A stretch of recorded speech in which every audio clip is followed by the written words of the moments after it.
Today we're going to start looking at rearranging atoms. So what I want you to do first is think about, what does our model of matter look like? Also, I want you to reflect on conservation of mass, what a chemical formula might mean to you, what the subscripts mean in the formulas, and what a coefficient might mean. So take a few minutes and think about those, what you think they might mean. Maybe take a minute and Google what they mean. So some of this might be a little foreign to you, and that's fine. We're going to get into it in a little bit more detail, but right now I want you to focus on what these mean right now to you. Put it in your own terms, because it doesn't help you unless you actually understand like the very basics of it. Once you do that, then I want you to work on the next part of it. So at this point, if you need to pause, then do so. Look at what conservation of mass means, chemical formula, subscripts and formula, and the coefficient. So then pause. All right, so the next part asks you to use an atom model kit to construct the reactant molecules for each chemical change on the next pages. You don't have that. And what I found is that most kids just like to do the drawing. So you don't necessarily need the model kit. It says use your model kit to construct the reactant molecules for each chemical change. They're not below, they're on the next page. Then rearrange the atoms to form the product molecules. Add more reactant molecules as needed to form complete product molecules with no leftovers. So think about conservation of mass. We cannot have leftovers. Draw particle diagrams for each reactant molecule used and each product molecule produced under the reaction.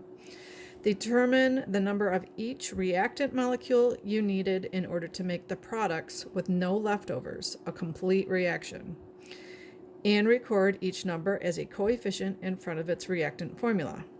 Determine how many product molecules you would get from the complete reaction. Write that number as a coefficient in front of each product formula.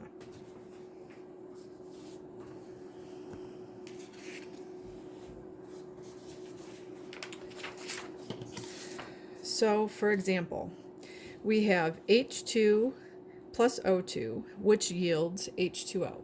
And we've actually looked at this. This is water. So in the classroom, we've looked at water and we've separated water. So we know that it's made up of hydrogen and oxygen. We also know that hydrogen is diatomic and we know that oxygen is diatomic. But it can split up and then form water. So if we start with a very basic H2 and a very basic O2, this is what we have. We know these split up and then form H2O. So to make at least one H2O, two H's,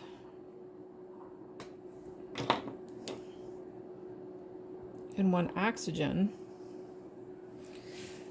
So one hydrogen molecule, which is two H's, and then one oxygen molecule, which is two oxygens.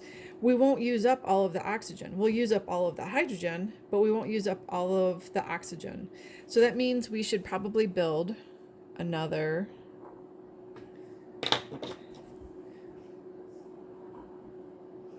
water. So now we've used up both of the oxygens that we started with, but it required more hydrogen. So that means another H2. So here I have 1, 2, 3, 4 hydrogens in total. 1, 2, 3, 4 hydrogens in total. 1, 2, oxygen, 1, 2. So it looks like everything that we have on the left side, we have on the right side, which demonstrates conservation of mass. So that means that I need 2 H2s, 1 O2, which then gives us 2 H2Os.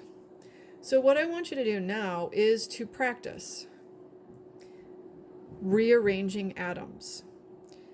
So draw your basic reactants that are given to you.